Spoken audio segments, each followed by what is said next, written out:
Hi hello friends, welcome. எல்லாரும் எப்படி இருக்கீங்க? இன்னைக்கு ஒரு சிம்பிளாக ஈஸியாக செய்யக்கூடிய ஒரு பன்னீர் மசாலா பார்க்கலாம். கிரேவி ரொம்ப சூப்பராக இருக்கும். ஒரு வாட்டி இதை ட்ரை பண்ணீங்கன்னா அதே மாதிரியே செய்வீங்க.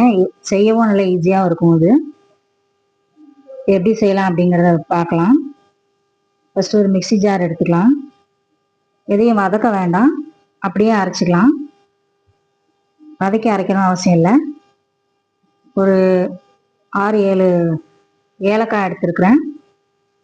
சின்னதாக இருக்கிறனால 6-7 எடுத்துருக்கேன். அது வாசனை சூப்பராக இருக்கும். ஒரு சின்ன துண்டு பட்டை, பிரிஞ்சி இலை, 2 கிராம்பு, ஜீரகம், மிளகு கொஞ்சம் கொஞ்சம் அப்படியே போட்டுக்கலாம்.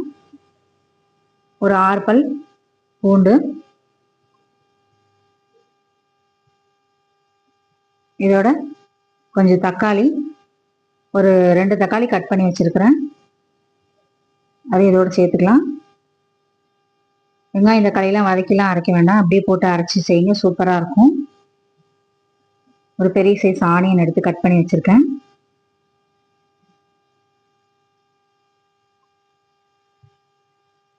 அவ்வளோதான், வேற எதுவும் சேர்க்க வேண்டாம். அந்த மசாலாவுக்கு மாவு நல்லா பிசைஞ்சு வச்சுட்டேன். ஃபஸ்ட்டே பிசைஞ்சு வச்சிட்டிங்கன்னா நம்ம கிரேவி செய்கிற வரைக்கும் இது நல்லா ஊறிடும். ஆல்ரெடி கோதுமை பாதி மைதா பாதி போட்டு பிசைஞ்சு வச்சுருக்கிறேன். நீங்கள் சப்பாத்தி பூரி எதுனாலும் போட்டுக்கலாம். அதில் இதை நல்ல பேஸ்ட்டாக அரைச்சிடலாம். இது கூட கொஞ்சம் முந்திரி போடுறதுக்கு மறந்துட்டேன். இப்போ நான் முந்திரி சேர்த்து அதையும் சேர்த்து நல்லா அரைச்சிக்கிறேன். நல்ல திக்னஸ், நல்லா டேஸ்ட்டுக்கும் நல்லாயிருக்கும்.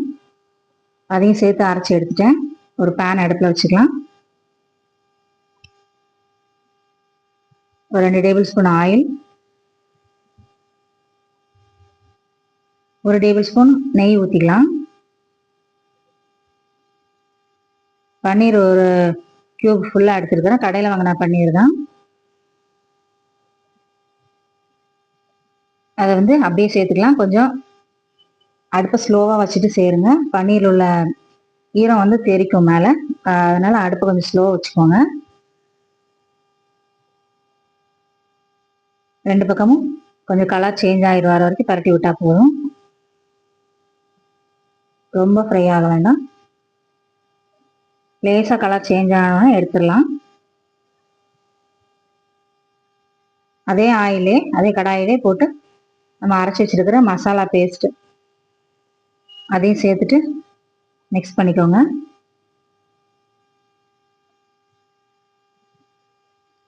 ஒரு 1/4 ஸ்பூன் மஞ்சள் தூள், ஒரு 1.5 ஸ்பூன் காஷ்மீர் சில்லி பவுடர் போட்டிருக்கேன்.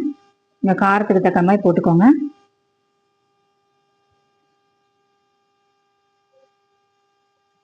கொஞ்சம் மிளகு போட்டிருக்கனால காரம் நல்ல சுள்ளுன்னு நல்லா இருக்கும்.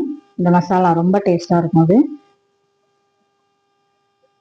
தண்ணி ஆட் பண்ணிக்கலாம். கொஞ்சம் முந்திரி போட்டிருக்கனால திக்காகும்.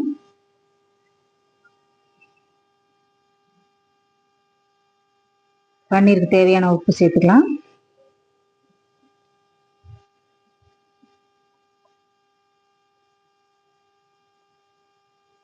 நல்லா மிக்ஸ் பண்ணி விட்டுட்டு ஒரு 7-8 நிமிஷம் நல்லா குக் ஆகட்டும். ஸ்லோ ஃப்ளேமில் வச்சுக்கோங்க. நல்ல மசாலா வாசனை, பச்சை வாசனை போகிற அளவுக்கு ஒரு 7-8 நிமிஷம் அப்படியே ஸ்லோ ஃப்ளேமில் வச்சிங்கன்னா சூப்பராக குக் ஆயிரும். கிரேவி சூப்பராக ரெடி ஆயிடுச்சு. இப்போ நம்ம பன்னீர் கட் பண்ணி வச்சிருக்கிறேன். நான் எவ்வளோ சாஃப்டாக இருக்குங்க, அதை இதோட சேர்த்துக்கலாம். ஃபுல்லாகவே சேர்த்துக்கிறேன்.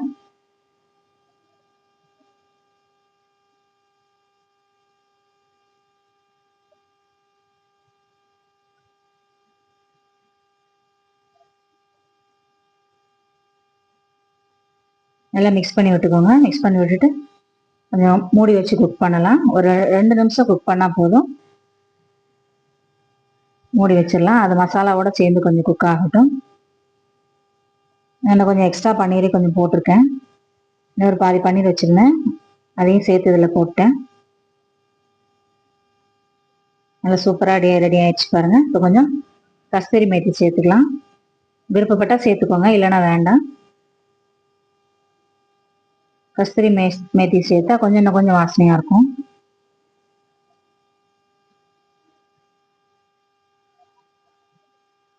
இதோட கொஞ்சம் விருப்பத்துக்கு ஏற்ற மாதிரி கொஞ்சம் கொத்தமல்லி போட்டுக்கோங்க.